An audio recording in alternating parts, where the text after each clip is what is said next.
Fabric Conditioner. Manufactured by ACS Manufacturing Corporation. ISO certified. World-class quality. ACS. Santon Plus Gold. Ako si Weng, matagal ko nang iniinda yung sakit ng likod ko. Talagang napakasakit. Pero pag take ko ng Santon Plus Gold, sa loob ng 2 linggo, hindi na sumasakit ang likod ko. Santon Plus Gold. Mas pinalakas, pinagaling, pinahusay. Santon Plus Gold. Mabili sa mga butika. Tayo na sa EO. Tayo na matingin. Tayo na sa EO. Sila'y eksperto't magagaling. Tayo na sa EO. Inyong mata ay mahalin. EO, Executive Optical. Ang practical. EO, Executive Optical. May practical. For expert eye care, come to EO Executive Optical with over 200 stores nationwide. EO Executive Optical. Love your eyes. Lumipas at magbago ang panahon. Iisa at nakatatak ang kauna-unahang himpilan sa paghahatid ng serbisyo publiko at balita. Ito ang Radio Mindanao Networks. Higit 6 na dekada sa paglilingkod sa masang Pilipino. Sa Metro Manila, ito ang DZXL 558 Radyo Trabaho, ang inyong gabay sa hanap buhay.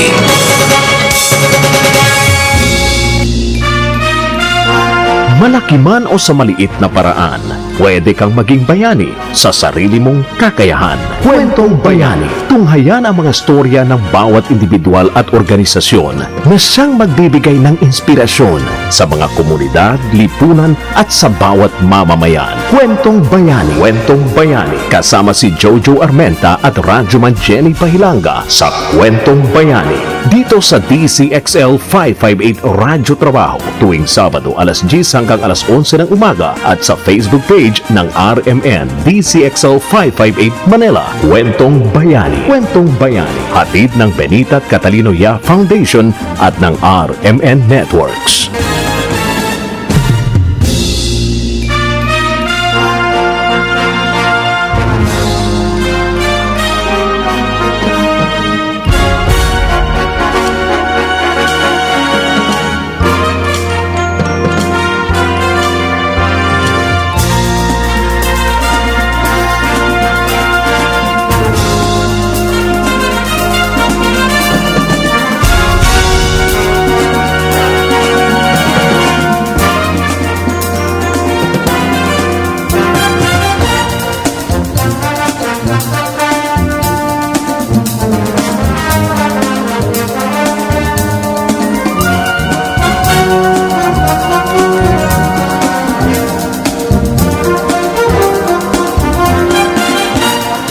Isang mapagpalang Sabado po sa ating lahat mga kasama. Kumusta ho kayo?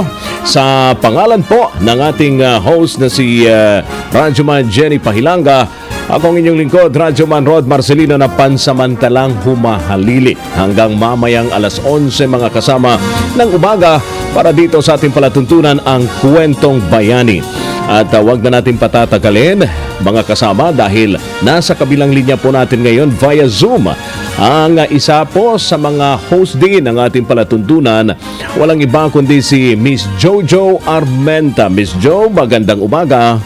Magandang umaga po, Sir Rod. Good morning everyone sa ating mga viewers and listeners dito sa Kwentong Bayani.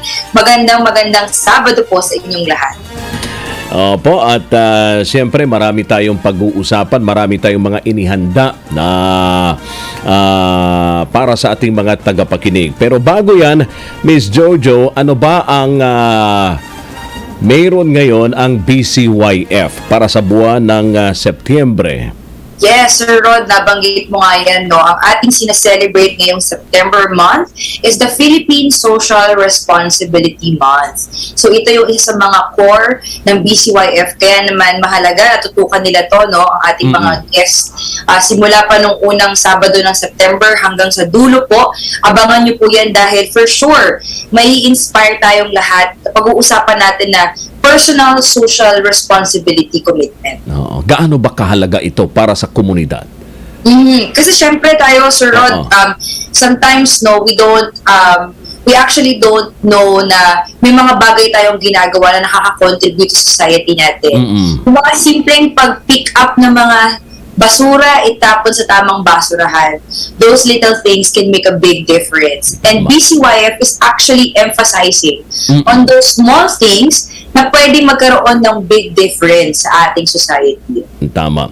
Sinasabi nga natin na sa ating intro, maliit na bagay man yan, maliit na paraan, pero posible ito ay tama nga, no? Maidudulot ng napakalaking pagbabago, kontribusyon para sa pagbabago sa isang komunidad. Yes. Kaya naman, dito sa Kwentong Bayani, we want po na imbitahan ang mga taong pwedeng mag-inspire sa atin sa kanilang personal na kwento, experience, para din po magaya natin, pati tayo magkaroon ng contribution sa ating bansa. At syempre, buwan ng Setyembre, huwag din natin kalimutan ang ating mga guro. Because month of September abay ating ipinagdiriwang din ang National Teachers Month. That's from September 5 hanggang October 5 yan.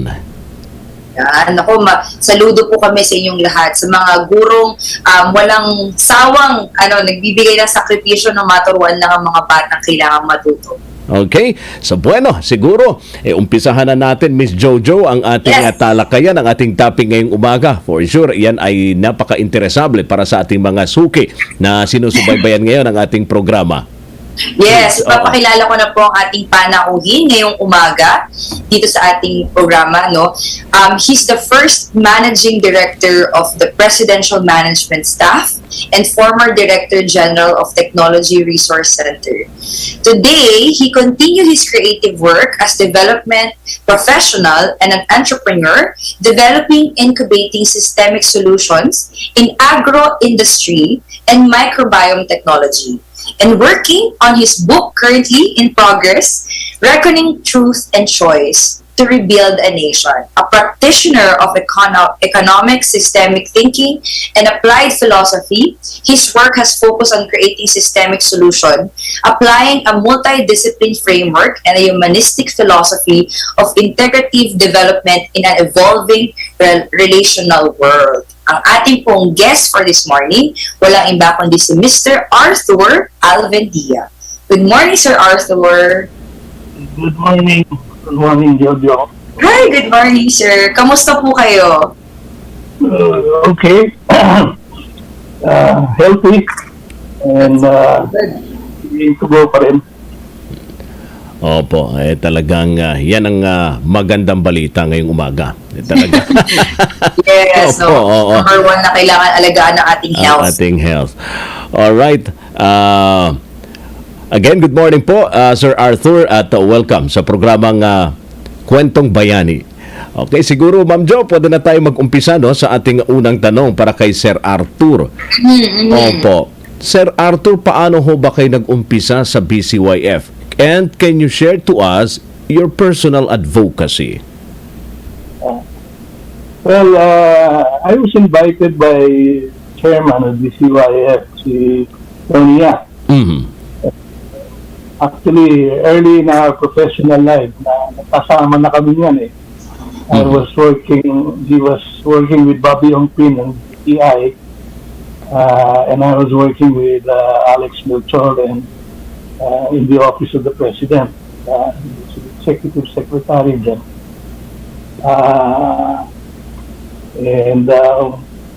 Alam mo, nung kasi meron kaming network of yung mga go-to guys, the guys who were on the front line of development work. And si Tony was our reliable go-to guy in DTI. So yun, then lately, he's been continuing that work, really, of development work, but he's become a channel actually in unifying what you guys call Bayani. for people, people who want to work for the social responsibility. Yun po. Mhm. Yung advocacy ko, favorite advocacy ko, as Jojo described, my focus is on what I call systemic solutions. Mhm. Kasi maraming solusyon marami tayong, everybody has his own view of the world, what they see they can do. But oftentimes we miss out on the total picture. We don't see the total picture.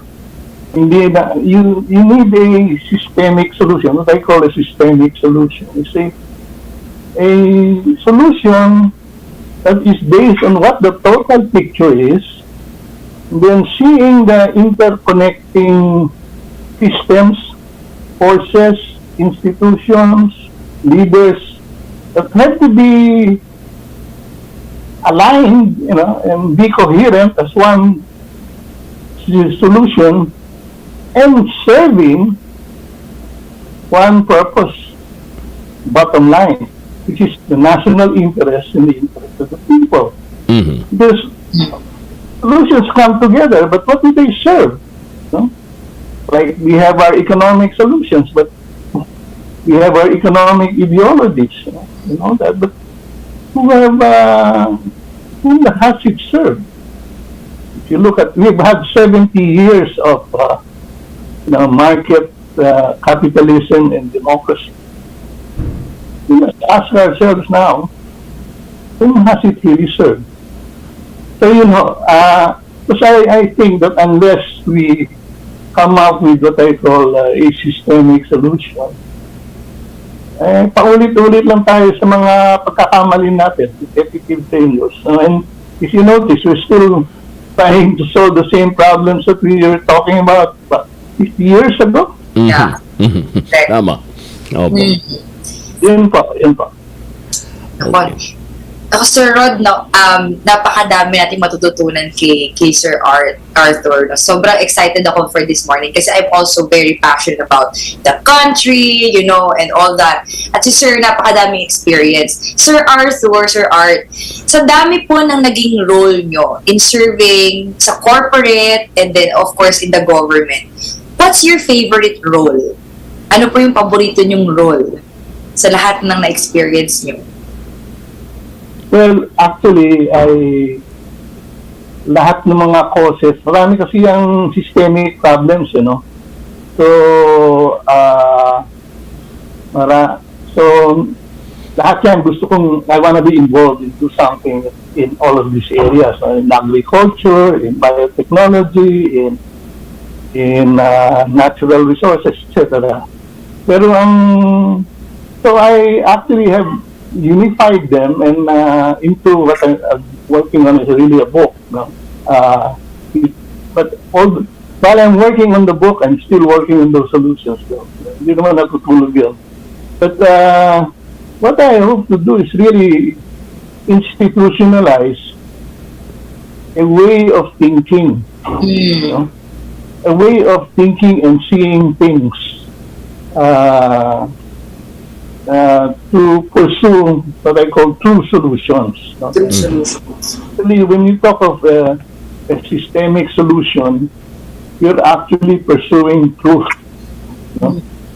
Truth, hindi yung facts lang, hindi yung one side of the story, one favorite solution, one theory, hindi ganun. Let's look at the whole thing, and that takes it takes a new mind, actually, a new habit of thinking, which I think has eluded a lot of us, Kasi we were brought up in a culture and tradition na itong sagot, It's either this or not this. It's either this leader or not this leader. Hindi ba? Well, walang katapusan yan. If you keep on thinking what I call in a dualistic way, it's either or. It's either itong kakampi tayo o hindi tayo kakampi. Walang mangyari sa atin pagka ganyan. We have to look at the whole field. And yun. how you institutionalize that way of thinking is something we have missed on in our education, and even in our way of managing the country. Mhm. Either bilaw ka or tulak ka, you know? Either Republican or Democrat. Our Lord did not teach us that way. Anyway, so yun ang aking, kumbaga, what I hope to be able to do, writing it out in a book, perhaps, and then, but even while I do that, I'm still doing some work in the areas of my favorite interest, whatever comes before. Like now, there are problems in agriculture, there are problems in power, our utilities, no? Then yung mga lumads, no? Yung mga ancestral domain lands, yan. Yan yung ating lupang hinirang. Opo. So I want to work on. Oo. So sabi nyo nga, Sir Art, ang dami nyong gustong tutukan. Agriculture, biotechnology, at yung iba pang mga problema na matagal ng problema ng ating bansa at hanggang ngayon problema pa rin. Yan din ang tanong ng taong bayan, Sir Art, nakailang lider na po tayo at yun pa rin ang problema na paulit-ulit na pinipilit na mabigyan ng solusyon, no? Well, agriculture is one. Tama nga ho kayo sa agriculture hanggang ngayon. Yan din ang pinagtutuunan din ng pansin ng ating gobyerno, ang food security, yung pagtaas sa presyo ng mga produktong agrikultural na dati pa ganun na po yung sitwasyon. Pero ang tanong ko po sa inyo, Sir Art, what is your motivation and inspiration in doing all this? Bakit sabi nyo nga gusto nyo pong maayos ang sistema para magkaroon ng tamang solusyon dito sa mga problema na kinakaharap ng ating bansa? Well, right now, the practical reasons are really one is we want to keep repeating the same failures. Every leader that comes in, they have a new initiative. I think they are more sincere than the other ones. So, pero sincerity is not enough. It's not enough to win the game. Ika nga ni Charlie Brown. We were so sincere and yet we lost the game. The other one is right now actually, I think we have a new opportunity. I think the President Bongbong, offers a possible turning point. Kasi it's a very subtle thing. I don't know if you've noticed it, but yung underlying economic principles and goals that he has expressed is quite different from the previous regime that has basically premised on yung free market economics, no? That started with Cory, then strengthened by Ramos, and actually it still continues, pero there has been a change in the political breeze, no? Wind. President Bongbong has talked about revitalizing his father's vision of development. If you notice, this is so. His father talked about developing our natural resources. He talked about, and si Bongbong is talking now about developing our natural resources, mining, but also processing. Developing the industry.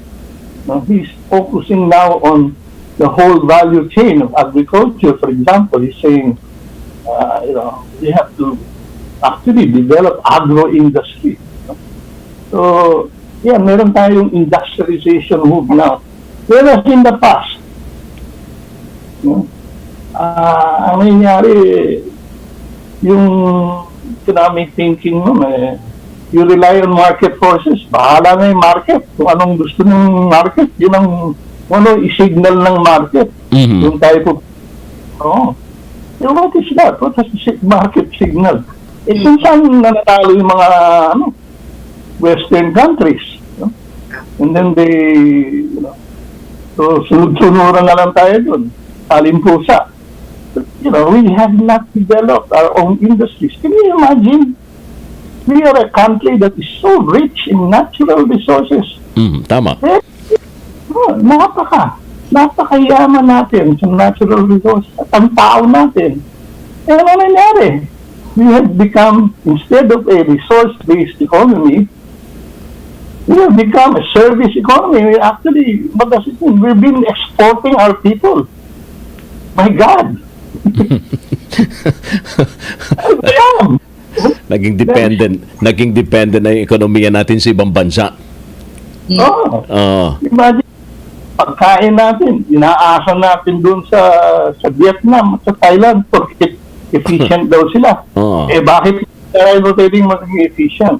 You see? But the problem is, while the political will has been expressed, ganon, no? The problem, underlying institutions and economic philosophies that are still governing us in market na yan. And we have to recognize that barrier.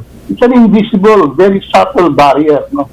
Pero nandiyan, you're involved in development, as I have been, no? Nakikita ko niyo yan. Like, when I was Director General of PRC then, we wanted to modernize the small and medium-scale industry. So, what I advocated then was we borrow technology. You don't have to reinvent it. You just borrow muna. No? But you needed also not only the technology, you need technical assistance, and you need long-term money. If you notice, hanggang ngayon, wala tayong long-term funding. In other words, you need funding to modernize your company.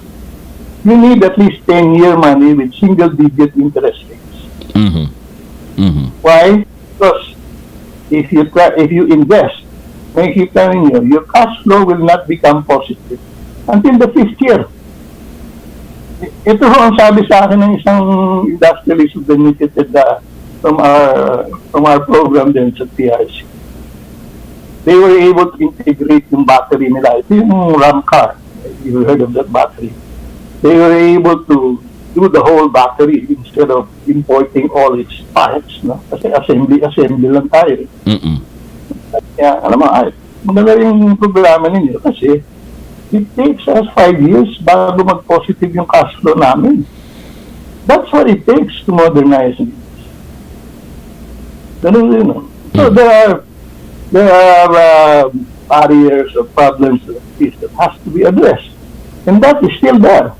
In the financing system natin, nandiyan pa yung problema na yan.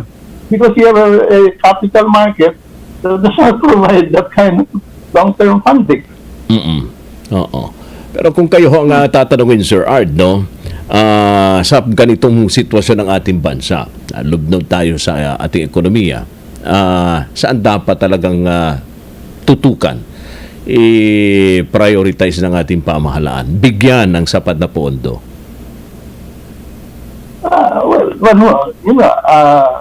I think natural resources is very important. Kasi nandiyan ang kayamanan natin. Nandiyan yung comparative advantage na sinasabi. No? So our natural resources, which includes our agriculture, it takes a very deliberate,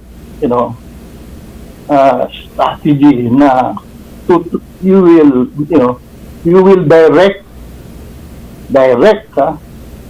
investments or funds, government-led, or government-provided funds to develop those industries. Mhm. With long-term funds na gano'n. Yung ating, we should develop our competitiveness as a country. You know, alam mo, ang problema natin dito, pati yung concept ng competitiveness that has been adopted by our economic managers is mali. The concept of competitiveness is premised on the motivation or the interests of the owners of capital instead of the homeland. No? Let me be more specific. Meron ho tayong tinatawag na competitiveness index. You hear that every day, diba? Pinagmamalaki natin yung ranking natin, paakyat, pataas. But you know what that competitiveness index measures? It measures our ability to attract foreign investors. Teka muna. Is that the most important reason for getting investments here? To make the owners of that capital, the foreigners, rich? Hindi ho ba ang interest natin is development of our country's natural resources? Let me be more concrete, specific. For example, tingnan ho ninyo ang coconut natin. You know, we have the comparative advantage in coconut.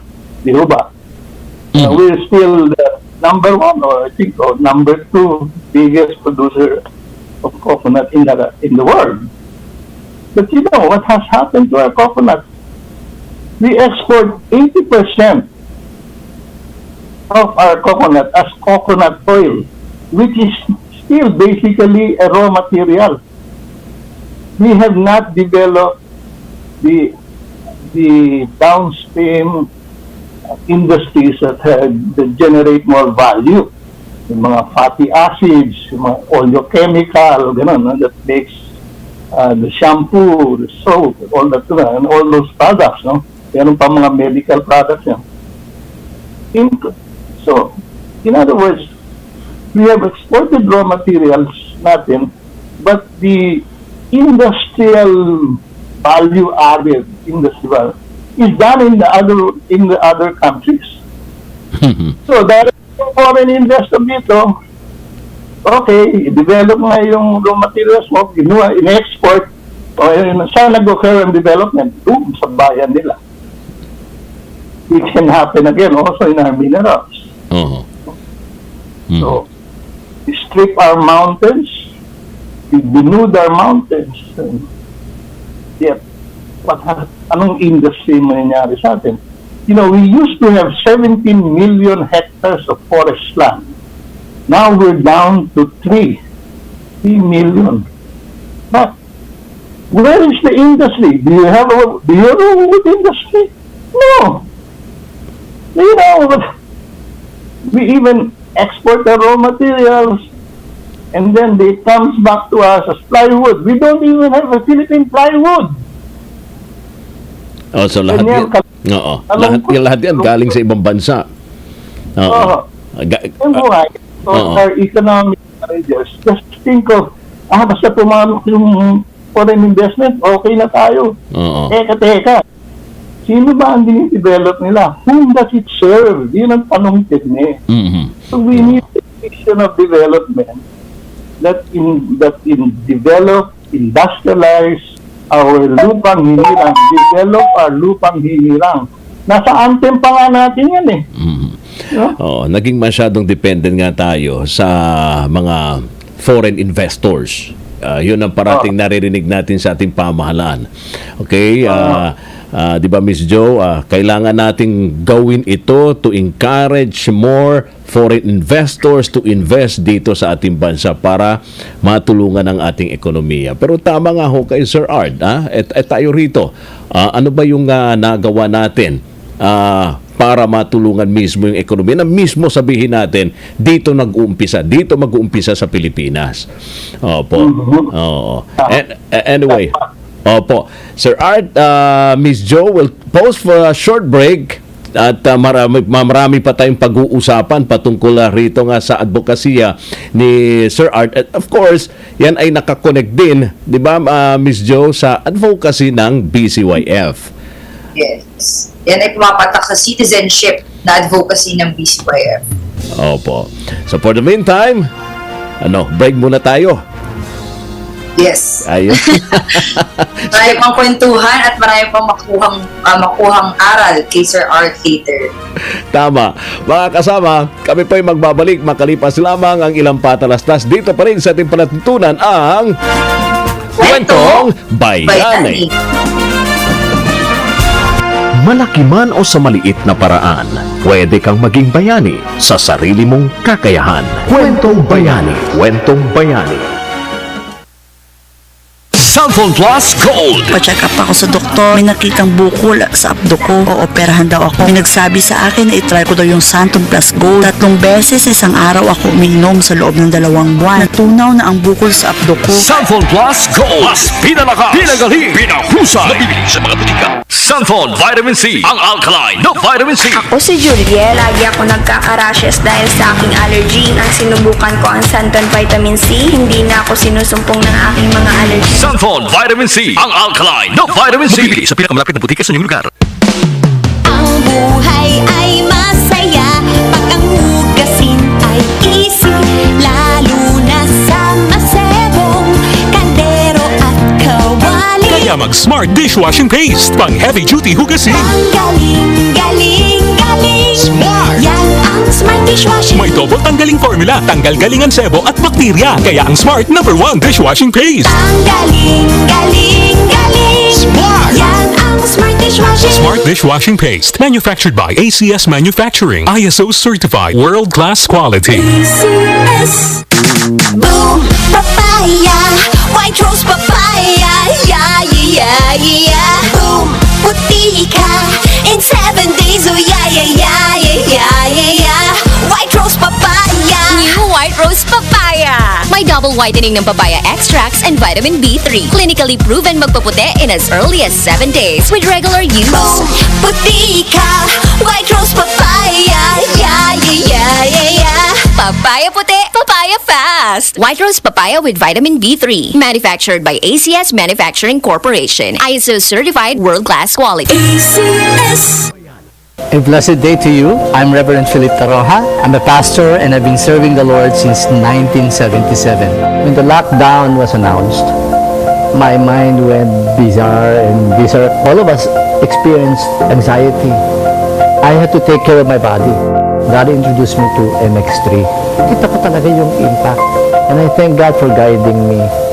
That's what I find in MX3. Mahalagang paalala, ang MX3 capsule ay hindi gamot at hindi dapat gamitin panggamot sa anumang uri ng sakit. Ang mga kwento nila ay inspirasyon sa iba. Diba, how can you make sense of this pandemic? Yung mga tao dating matitibay by their fortitude in life, ngayon may mental health problem.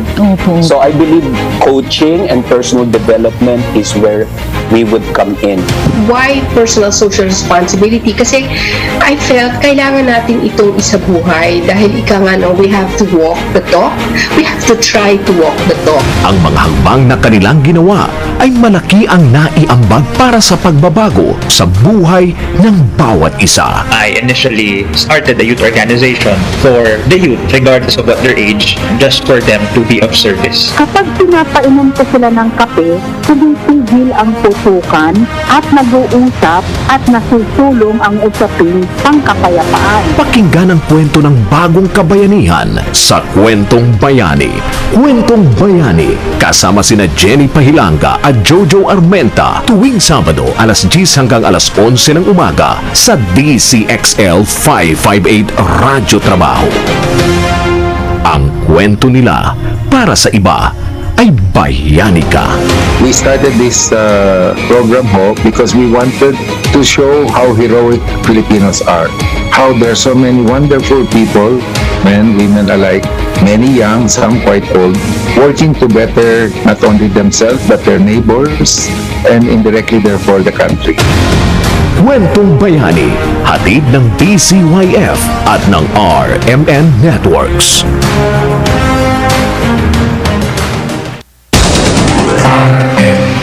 Sa Metro Manila, DZXL. Radyo, trabaho, DZXL. ang tunay na gabay sa hanap buhay.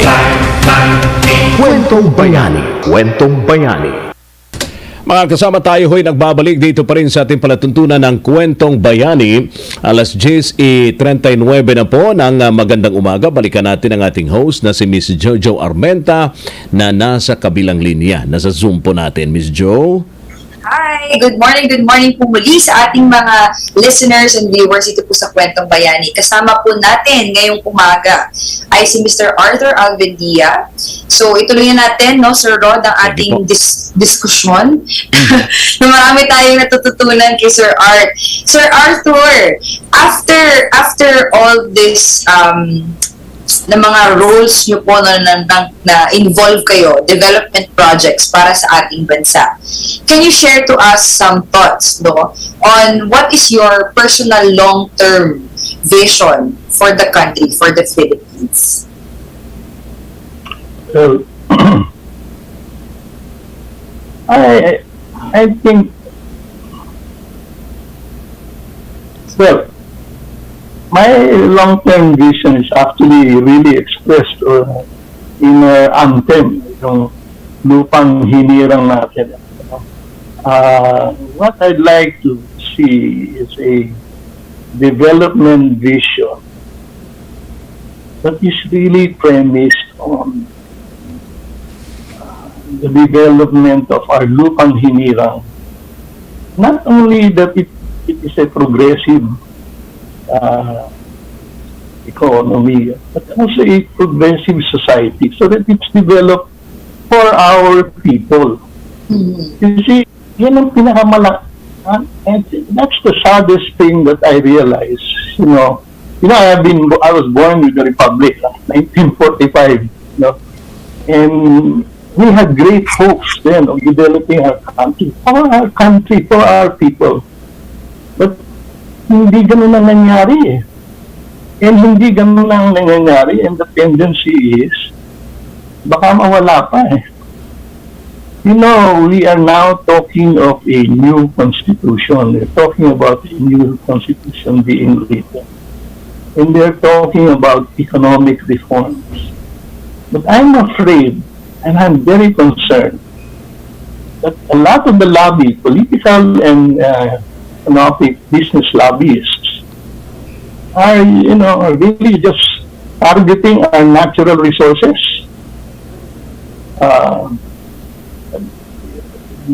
The idea of basta pumasok yung foreign investment, ma-develop yun, okay na. I think we are writing the wrong bottom line, and that is because we have a different frame of looking at our vision, looking at our people, ourselves, our people, our identity. Ano ba ang kahulugan ng identity natin? You see, we haven't developed our own identity. We think of ourselves as just players in the market, the global market. No? So, kung saan kakikita, dito ba o abroad, no? Kanya ang mga tao nga, ang identity nila, di ba yung survey, a majority wanted to just go out of this country and make money, and then pabalik-balik na lang sila dito pag bisibisita. We've lost that identity. Ano ba yung ating national identity? Yung homeland natin, yung pagmahal natin sa bayan natin, and develop it for ourselves, our people.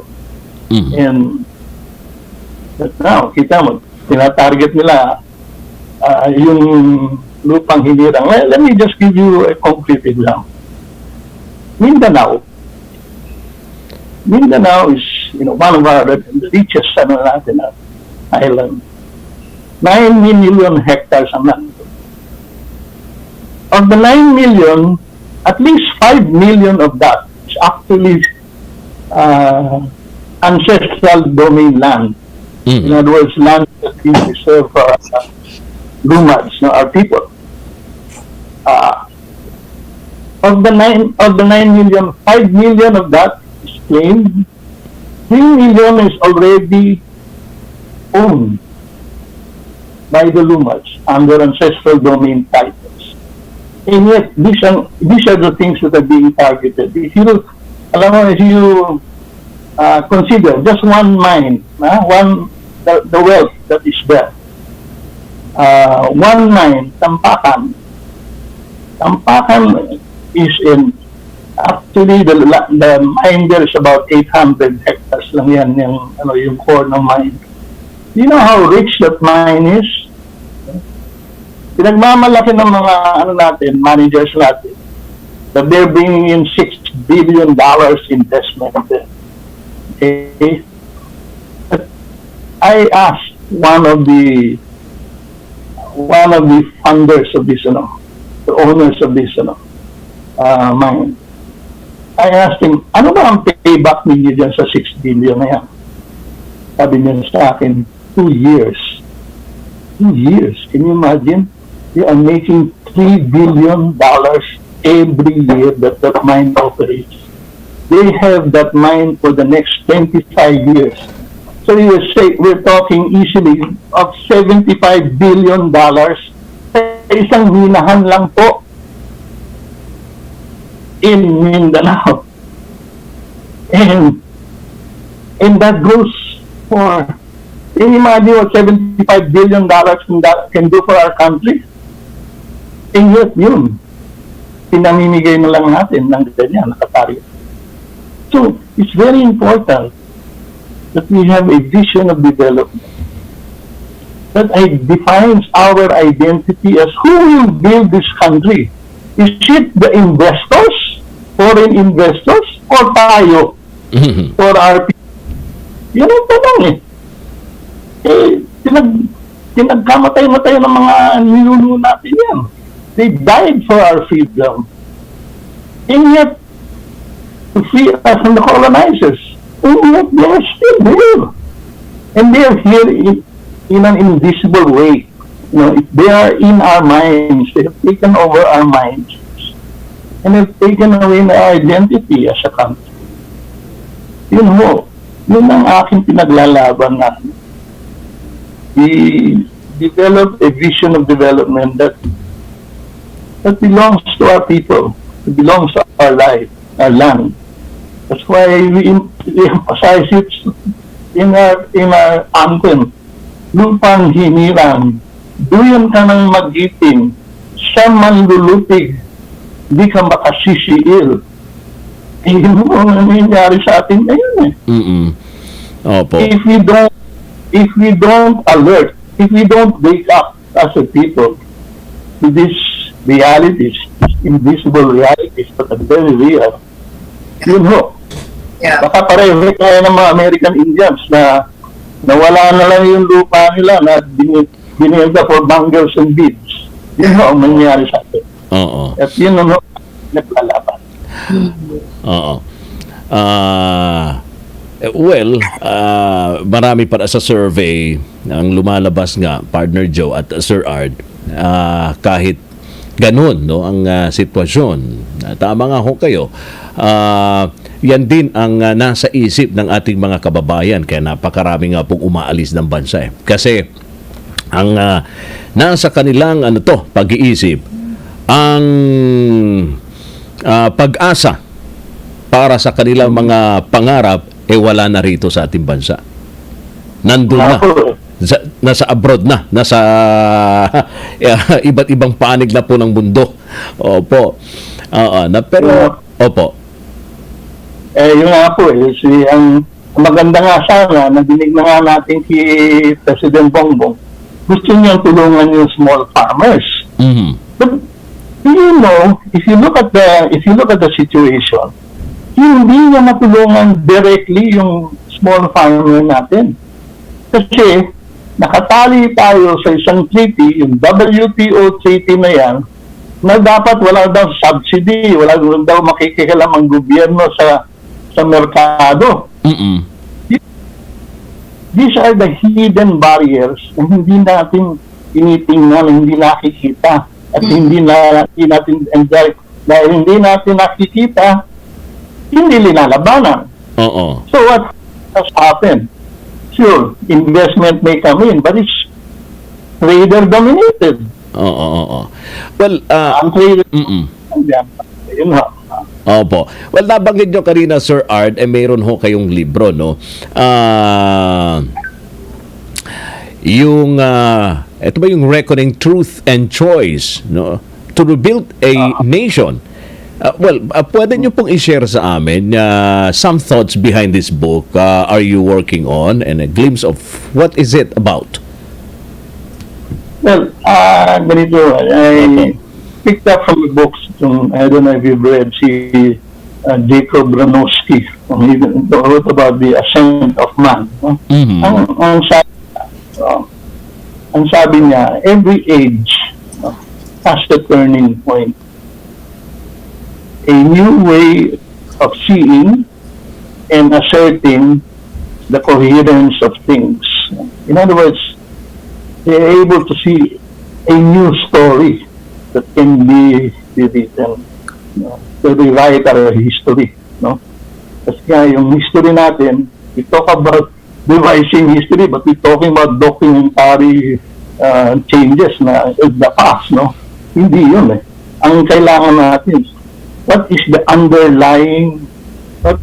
underlying truths that will change our history, that will determine our history. You know, I try to identify ano ba yung mga problema natin what are the systemic problems in the different sectors, no, that we are so na-mention ko na ako yung isa, for example, very fundamental is our identity, no? Yung concept natin of our identity is we are players in the marketplace. So that's why the Constitution is being framed to make us better players in the political economy of the world. Hindi para sa bayan. You know, who is building this country and for whom are we building the country? You know, so identity is one of them. So the Constitution will need to be addressed, no? So, yun, I identify ano ba yung critical decision doon, critical no concepts that have to be placed there, no? So, identity is one, no?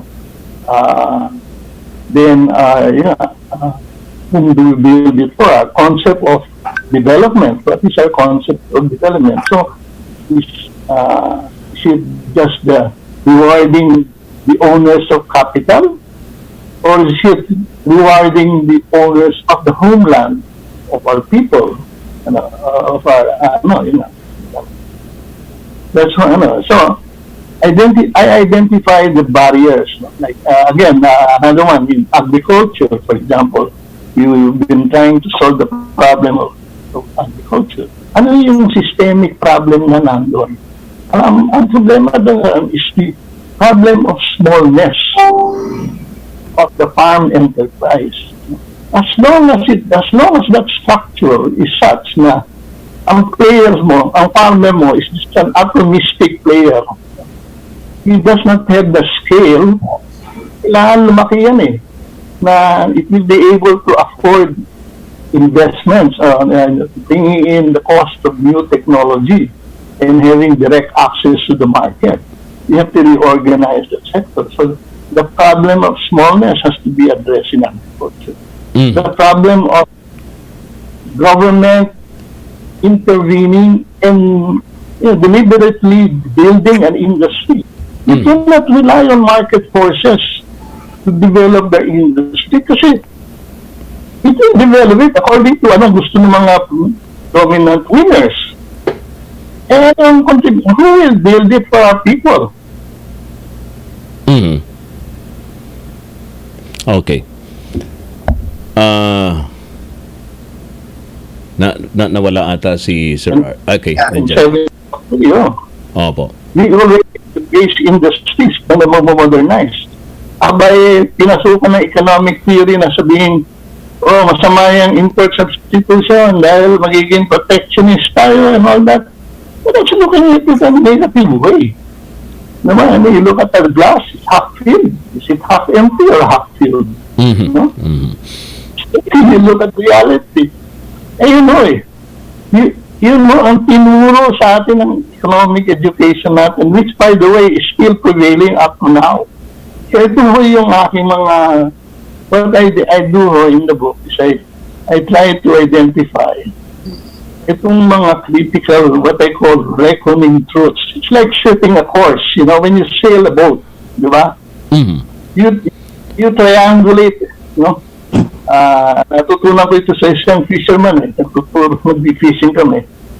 Tinitingnan niya yung horizons, both sides, forward and backward. Tapos titingin siya sa itaas niya. So may third point siya. You reckon Hindi yung single bullet solution na pag may nakita tayo sabihin, hindi, problema lang dyan. Walang kapital o walang fertilizer o bigyan ng fertilizer. That's not the way. You look at the total picture. You look at the whole truth. How do they connect? How this, and whom does it serve? Yun ang final questions. Yeah. Ayan. Ano ko, Sir Art, nabanggit yun na nga rin po na yung gist about your book at very excited kami for you para po ito ay mabasa ng napakaraming tao kasi very helpful po yan para maging active part tayo as a citizen of this nation. Ito po, Sir Art, yung question ko for the last question, gusto namin hingin sa inyo. Ano pong advice ang mabibigay nyo sa ating mga kapwa Pilipino para maging active contributor tayo in making a difference sa ating bansa? Well, I think it is malalim yung mga tanong ni Jojo. Okay, pero it's very valid now. But that's it. You always come down to the, what's the relevance to me? Di ba, yan ang tanong natin. Well, I think the relevance is, it's actually, ang advice ko is always consider the role of truth. Pursue the truth. What do I mean by the truth? What is truth? Truth is seeing the thing as a whole. When you are looking at the problem or looking at the situation, look at the whole picture. Try to get as whole a picture as possible. See, don't just settle for what they call facts. Sabihin nila, ito yung facts. Tapos mag-enumerate sila ng facts. Pinipili naman nila kung ano yung gusto nilang pakitang facts, yung gusto o anong belief nila. You don't see the whole picture. Yeah. So, you have to see the whole picture, see how it is interconnected, how is it linked, how do the beliefs connect with other beliefs, how do the facts or the events connect with the other events. Yeah. What are the systems in play? Who are the leaders in play? And ano yung mga institusyon, mga nakatagong mga rules and mga batas, mga rules na nakatago dyan na hindi, anong effect nun. So you have to see the coherence. Yeah. And then align it and then ask the question. Ayun. Whom does it serve? You see? So if you see things like this way of thinking, whether you're an individual or a corporate or a president, I think that will serve our country, our people, and our God. And I think it will give meaning to our lives. Po. Kahit na anong liit mo, pag nakita mo yung katotohanan, I think that will unify us. Opo. Napakalinaw po, Sir Art, ng inyo pong mensahe para sa ating mga kababayan. At sana yan ay tumatak sa mga nakikinig ngayon, Miss Jo, tumatak hindi lang para sa mga simpleng Pilipino, maging doon sa mga namumuno din. Alright, napakabilis ng ating oras, Miss Jo. Nako, maraming salamat po, Sir Art, for your time. I know na marami kayong pinagkakabalahan.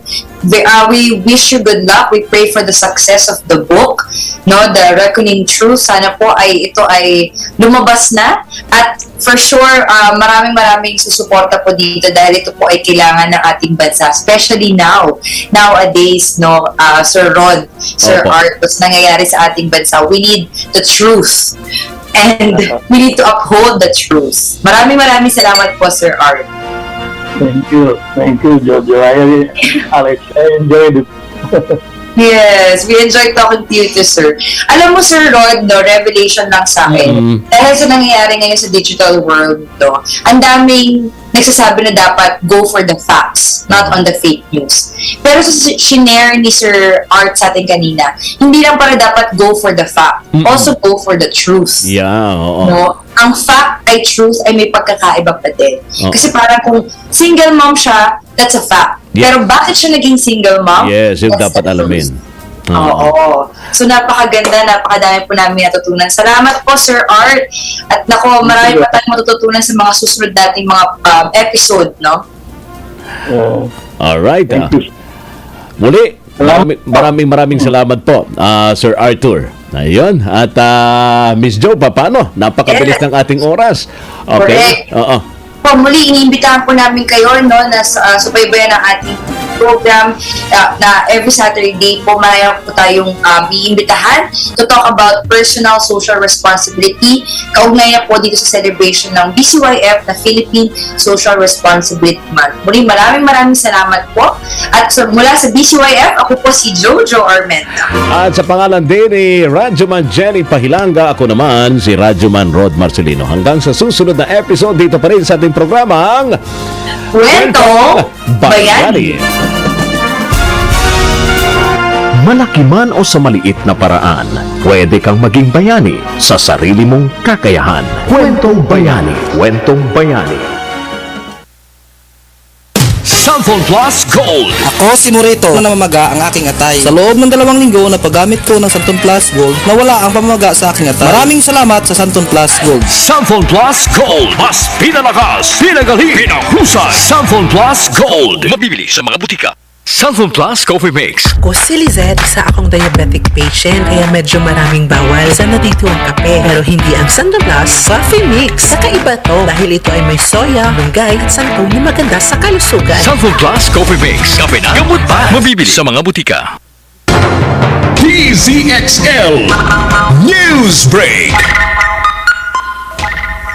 Magandang umaga mga kasama, narito ang mga balita sa oras na ito. Libreng sakay, hindi dapat itigil ng gobyerno. Kasama natin sa balitang yan sa XL Radyoman 1, Grace Mariano. DZXL Radyoman Report. At Agri-Party List Representative Wilbert Lee na makabubuting ituloy ng gobyerno ang libreng sakay program nito at mataas pa rin ang presyo ng langis at mga pangunahing bilihin. Pahayag ito ni Lima karaang lumabas sa budget briefing ng Department of Transportation sa Kamara na walang pondo sa 2023 budget ang service contracting program. Ayon kay Transportation Undersecretary Mark Steven Pastor, hindi pinagbigyan ng Department of Budget and Management ang hiling nilang 12 billion pesos para sa naturang programa.